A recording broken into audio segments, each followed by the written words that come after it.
بسم الله الرحمن الرحيم. அளவற்ற அருளாளனும் நிகரற்ற அன்புடையோனுமாகிய அல்லாஹுவின் பெயரால்.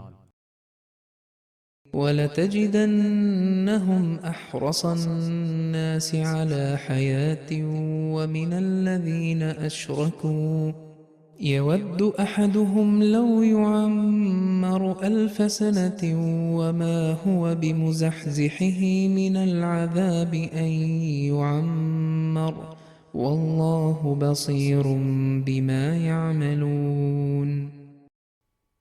மற்ற மனிதர்களை விட, குறிப்பாக இணை கற்பித்தோரை விட வாழ்வதற்கு அதிகமாக ஆசைப்படுவோராக அவர்களை காண்பீர். அவர்களில் ஒருவர் 1000 வருடங்கள் வாழ்நாளாக அளிக்கப்பட வேண்டும் என்று விரும்புகின்றார். அவ்வாறு வாழ்நாள் அளிக்கப்படுவது வேதனையிலிருந்து அவரை தடுக்கக்கூடியதாக இல்லை. அவர்கள் செய்வதை அல்லாஹ் பார்ப்பவன்.